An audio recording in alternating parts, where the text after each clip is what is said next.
not. You haven't missed anything, though, fortunately. 3-0 remains the score in favor of the Fighting Saints.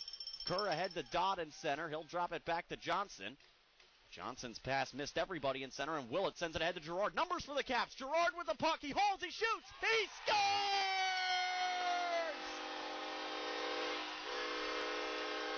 The forecast calls for some Bears, and here they come.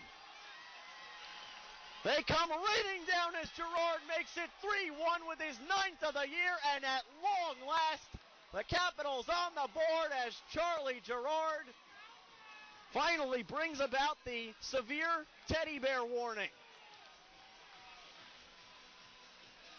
They continue to fly from all corners, and more importantly, the goal from Gerard gets the Capitals back in this game. They so desperately needed one, trailing 3-0. As they are still making their way down onto the ice here. All of a sudden, it happened real quickly. The Saints were trying to sneak a line change in as the Capitals were moving the puck through center. They caught the Dubuque defenseman on that change, and it resulted in a 3-on-1, and Gerard, as he so often does, he has a very shoot-first mentality, and he had zero thoughts on his mind other than putting that puck on the net. And he's able to beat Miska. And it is 3-1. Fighting Saints on the Elite Embroidery scoreboard. 8:45 remaining in the second. And the entire Capitals team out on the ice. The entire Capitals staff. And this is a cavalcade of Bears. They're still coming down, by the way. As this might be the impromptu, quote-unquote, timeout the Capitals were looking for in this situation. The Saints can't do anything other than sit down and wait for everything to clear itself up. This is always an interesting mind game for the goaltenders when the action stops like this. It's not the first time this year the Saints have even played in a teddy bear toss game. Speaking with voice of the Saints, Jordan Coons, they had to deal with a similar situation in Dubuque, or in Omaha a week or so back. They have not even played their own teddy bear toss game yet, so by the end of all of this, they'll be pros at this routine. The pickup truck makes its way onto the ice to help with everything else. So 11:15 in the second period. Charlie Gerard gets the Capitals' teddy bear goal. And it really shouldn't just be called teddy bears. There are plenty of other stuffed animals in the collection down there as well. Miska and Metcalf continue to just stretch themselves out in their respective creases.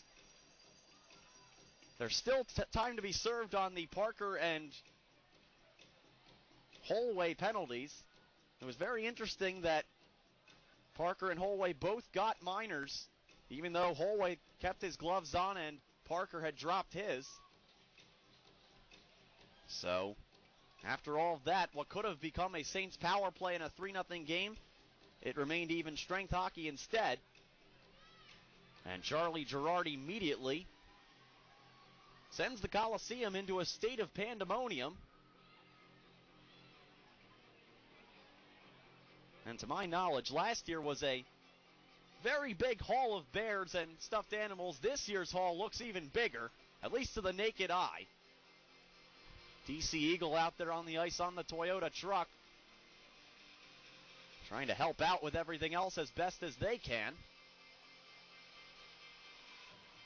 Capitals trailed in this game 3-0. They have been the far better team, though, from a possession standpoint tonight, if not for Hunter Miska. Capitals very easily could have had goals like this in the first period. Phil Ballou already hit a post. Tyson McClellan had a shorthanded mini break that went just wide. Luke McElhaney got denied twice on deflection opportunities in front. Miska made a pad stacking save on Pyasov. So this was about the 6th A-grade quality scoring chance the Capitals had. And finally, it's Charlie Gerard tying Pyasov for the Capitals team lead in goals with 9 of them. And it's Charlie's first goal since last Sunday against the Fargo Force. And when he has his game going and his legs moving, he can score in bunches, and the Capitals hoping that this can just be the start of that. And more importantly, the Capitals hoping that this can be the start of their own comeback. They saw the Fighting Saints turn a comeback trick on them on Thursday night in Dubuque. It happened very late in that game. They trailed by 2 with under 4 minutes to play, and the Capitals saw a 2-goal lead evaporate, eventually resulting in an overtime loss. It's worth noting that on this ice, though, twice last season the Capitals trailed by 3 goals to the Fighting Saints, and twice erased 3-goal deficits against the Fighting Saints. They won one of those games.